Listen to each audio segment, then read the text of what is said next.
شریعت کی اصطلاحات ہیں، اپنی زبان ہے، شریعت کی اپنی زبان ہے۔ اس طرح پنجابی کی اصطلاحات ہیں، انگلش کی اصطلاحات ہیں، اسی طرح باقاعدہ ہی اصطلاحات ہیں۔ جب اصطلاحات سے آدمی آگاہ نہ ہو تو مارا جاتا ہے۔ مثلا یہی ایک دفعہ بھٹو کے دور میں شاید ہوا، ایک شخص اردو میں تفسیریں لکھنے والا، اردو میں اس نے 2 تفسیریں لکھی تھیں، تو اس نے ایک نئے وقت میں مضمون لکھا، اس کا عنوان یہ تھا کہ قرآن میں ضرورت کا لفظ جو ہے نا یہ استعمال ہی نہیں ہوا۔ یہ نئے وقت میں مضمون چلا، تو جو صاحبان علم تھے ان سے پھر ہم نے رابطہ کیا، ان سے کہا یہ جو لفظ استرار ہے، لفظ استرار قرآن میں کئی جگہ ہے، ہم نے کہا بھائی یہ ضرورت ہی کا لفظ ہے، یہ باب استعار پر چلا گیا ہے، تیز تھوڑی بن گئی ہے۔ تو کہنے لگا جی معاف کر دو، درگزر کر لو، میرے جواب میں نہ لکھو۔ اس سے سمجھائیں گے کہ اصطلاحات کا کتنا بڑا فرق ہوتا ہے۔ یعنی حالانکہ قرآن کے لفظ استعار کئی جگہ قرآن میں استعمال ہوا ہے، اور یہ لوگوں ضرورت سے ہی بنا ہے۔ یہ جو لفظ آپ بولتے ہیں استعراض، یہ بھی ضرابہ سے بنا ہے، باب استعار پر چلا گیا۔ تو یہ جب اصطلاحات سے آدمی واقف نہ ہو تو پھر پریشانی۔ شریعت کے اصطلاحات ہیں، مثلا یہ خاتم النبیین ہے، پھر آپ لغوی معنی کریں تو کہاں چلے گیا؟ ہم کہتے ہیں جی لغت میں معنی ہوگا، لیکن خاتم النبیین کا ہم وہی معنی کریں گے جو رسول پاک نے۔ جب آپ کہہ رہے ہیں کہ میں آخری نبی، اس کا معنی یہ ہے تو اس کے بعد کسی دوسرے کو حق نہیں دیا جا سکتا۔ تو جب اصطلاحات ہیں تو ان اصطلاحات کو ہی سامنے رکھ کر چلنا ہے۔ اور قرآن و سنت الحمدللہ ہم یہ عقیدہ رکھتے ہیں دلائل کی بنیاد پر کہ یہ دونوں سراپا وحی ہیں، ان میں وحی جلی اور وحی خفی کا تو آپ فرق کر سکتے ہیں، لیکن وحی کے اعتبار سے دونوں میں کوئی فرق نہیں، کیونکہ ہم سنت کو وحی ہی مانتے ہیں۔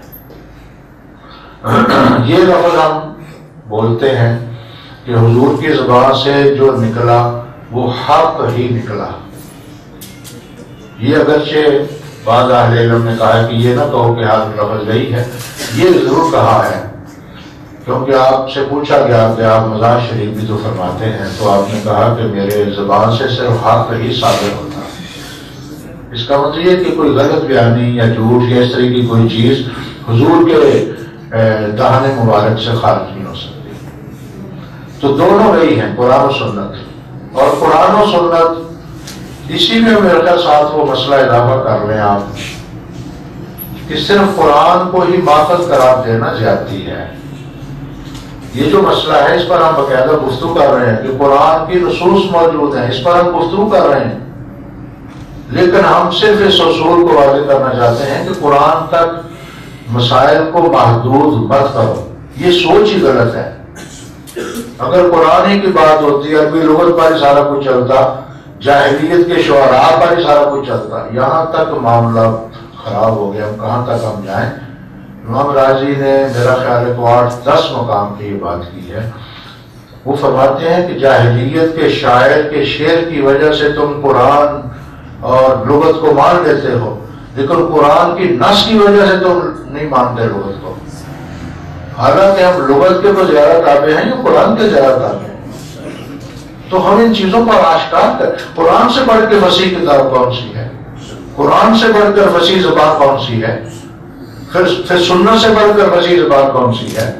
ہم بھی آپ نے دیکھا ہوگا، ہم جب لغت پڑھتے ہیں تو اشعار کا سارا بے شک ہمیں ان کا اقرار نہیں ہے، لیکن یہاں تک تو نہ جاؤ کہ اشعار پر ایمان رکھ لو۔ بلکہ امام راضی نے کہ چوٹ کی ہے، وہ بھی آپ کو اہل علم ہے سمجھ، وہ کہتے ہیں مجہول شاعر کے شعر کو بطور تائید پیش کر لیتے، انہوں نے چوٹ کی ہے۔ تو شاعر بھی معلوم نہیں ہوتا، شاعر مجہول ہوتا ہے، اس کی فصاحت کو تسلیم کر لیتے ہو، لیکن قرآن کی فصاحت کو تو ہم الحمدللہ ہمارے فیصلے باقاعدہ علماء نے کتابیں بھی لکھی ہیں نہ قرآنی نحو، اور ہمیں بھی اس پر رجوع کرنا چاہیے۔ ہم یہ نہیں کہ ہم کوئی عربی زبان کی لغت کو مٹا رہے ہیں، ایسی کوئی مسئلہ نہیں ہے، لیکن ہم کم سے کم قرآن پر تو ایمان رکھتے ہیں، ہم مانتے ہیں کہ کلام الہی ہے، اور مجھے بتائیں کہ کسی انسان کے کلام کا اس کے ساتھ کیا تقابل ہو سکتا ہے؟ تو قرآن و سنت یہ دونوں وہی ہیں. جب بھی کسی مسئلہ کو ہم دیکھیں گے پہلے سنت کی روشنی میں قرآن میں دیکھیں گے، اگر وہاں سے مل جائے پھر کسی جگہ ضرورت نہیں رہتی، کیونکہ اجمال کی تفسیر رسول پاک صلی اللہ علیہ وسلم کا حق ہے. حضور علیہ السلام سے، کیونکہ سورۃ القیامہ پڑھ لیں آپ، جس میں حضور علیہ السلام کو کہا گیا کہ آپ اس کو یاد کرنے کی کوشش نہ کریں، ہم آپ کے سینے میں بھی اس کو نازل کر رہے ہیں، اس کی حفاظت بھی ہم کریں گے، بلکہ آپ کی زبان سے اسے پڑھوانے کی ضمانت بھی دیتے ہیں، اور انا علینا بیانہ، اور پھر اس کی تفصیلات بیانات جو اس کے مجمل معنی ہیں وہ تمام ہم آپ پر راش کرنا، وہ بھی ہمارا ہی فریضہ ہے. دوسرے لفظوں میں یہ کہہ لوں کہ منشاء ایزدی کو سمجھنے والے جس قدر رسول پاک ہے دوسرا نہیں ہو سکتا. سیدھی سی بات ہے، جن کے سینے پہ قرآن نازل ہوا، لہذا ان کی سنت کو سامنے رکھ کر ہم قرآن کا مطالعہ کریں. رہا یہ مسئلہ جس مسئلے پہ آپ اور میں بیٹھے ہیں، اس مسئلے کو ہم نے پڑھنا ہے قرآن کے حوالہ سے، لیکن اس سے پہلے یہ اصول آپ سمجھ لیں.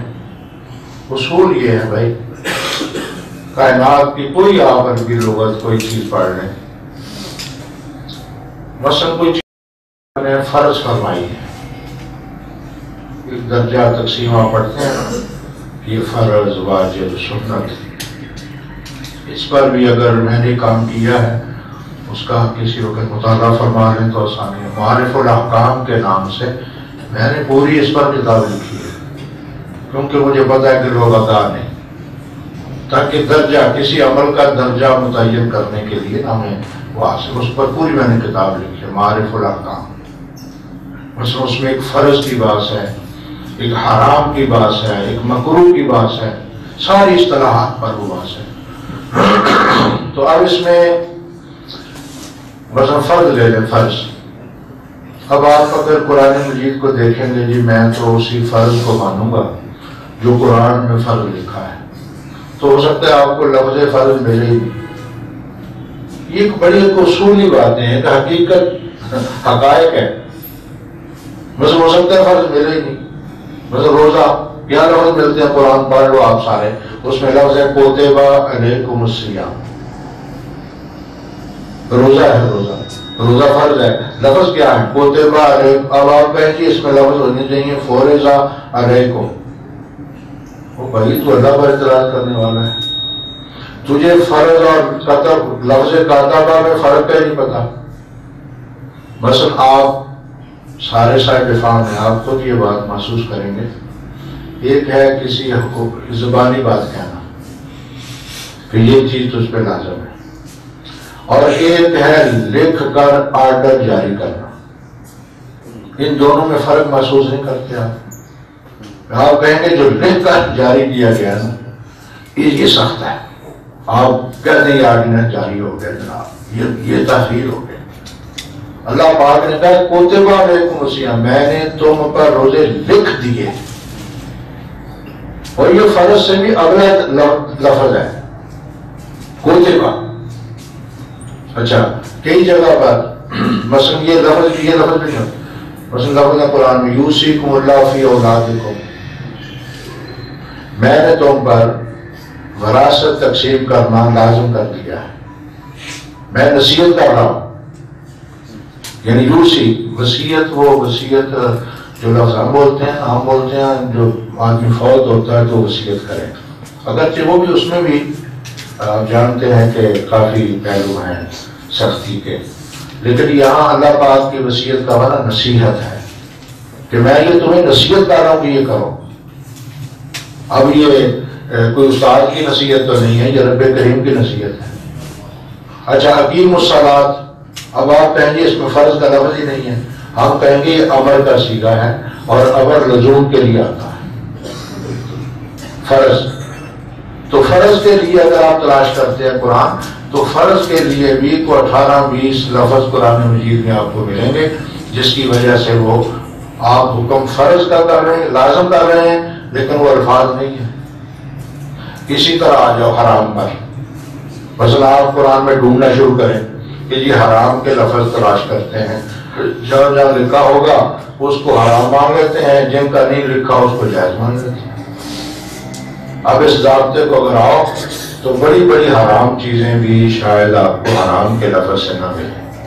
مثلا قرآن مجید نے کہ جگہ یہ بیان کیا حرمت علیکم المیتۃ والدم ولحم الخنزیر، تو خنزیر کھانا حرام ہے، مردہ کا گوشت کھانا حرام ہے۔ پھر آگے بہت سارے جانوروں کا ذکر لائے اور آگے پتہ ہے کہ لفظ بولا قرآن نے کہا ذالکم فسق۔ قرآن کریم نے ان کی حرمت بیان کر کے حرام کر کے آگے لفظ بولا ہے ذالکم فسق، یہ فاسق جس طرح ہوتا ہے، یہ اللہ کی نافرمانی ہے انہیں کھانا۔ تو فسق لفظ سے کیا سمجھا گے کہ اللہ باپ کا مجرم ہو جاتا ہے بندہ جو یہ کام کرے گا۔ آپ حرام کے لیے ایک لفظ اگر آپ توجہ فرمائیں تو حرام سے بھی بڑھ کر ایک لفظ لایا گیا